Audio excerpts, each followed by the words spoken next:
Tributes have been paid to the former England and Hampshire cricketer Robin Smith, who's died at the age of 62. A statement from his former club and his family confirming that he died unexpectedly at his South Perth apartment on Monday. The former batter was in Australia amid the ongoing Ashes series, the ECB saying in a statement, "Everyone at the England-Wales Cricket Board is deeply saddened to hear of the passing of Robin Smith, an England and Hampshire legend. Rest in peace, Judge," the nickname he was affectionately called.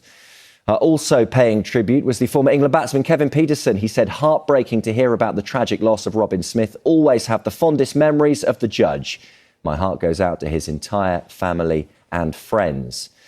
Also paying tribute, Hampshire, of course, where he spent 21 years as a player, paying respect to his career, having played over 600 times for the club, scoring over 30,000 runs in the process as well, in a career that spanned more than 20 years. And also paying tribute, former teammate Phil Tufnell, putting it simply, Robin Smith, a great friend, a great teammate, legend, he said, a square cut that could knock down trees. Miss you already. Well, the BBC's Stephen Shemilt is in Australia ahead of the second Ashes test, and he told me earlier how the player will be remembered.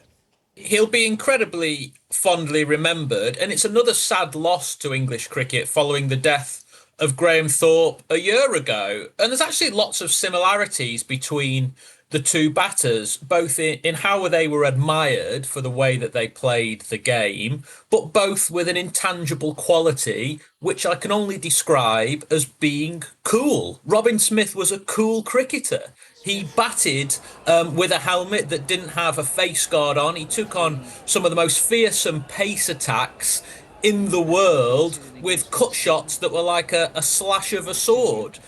He averaged almost 44 in his 63 test matches. He could have played more because his England test career finished when he was relatively young. And his 167 in a one-day international against Australia in 1993 was an England record that stood for more than 20 years. He was a thrilling cricketer. I'm 40 years old now, and he was one of my first favourite cricketers. It was a joy to watch him play the game. And of course, it comes at a time as well, Stefan, when he was back in the press a little bit. He'd done quite an open interview, hadn't he, where he'd revealed the impact of being dropped by England in the 90s and the effect that had had on him personally, which led to quite severe battles with alcohol and his mental health.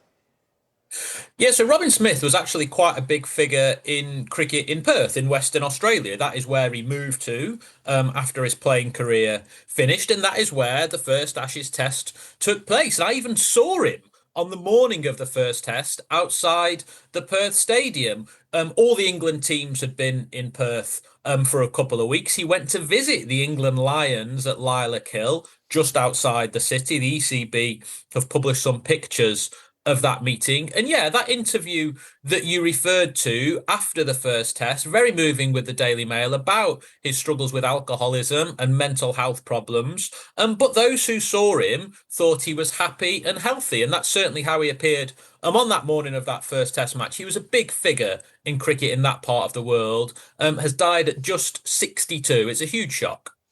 And I guess finally, Stefan, how will this play out? What potential impact could this news have now with that backdrop of the second test, England against Australia, looming large now on Thursday?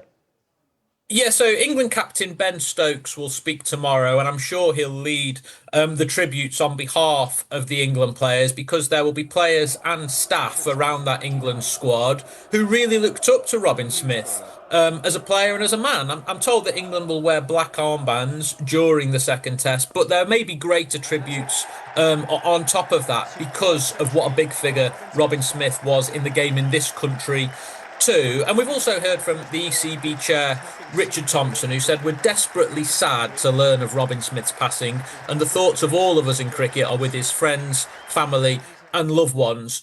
Lots of people have got stories about Robin Smith. He was an incredibly popular man, and I'm sure the tributes will continue over the coming days.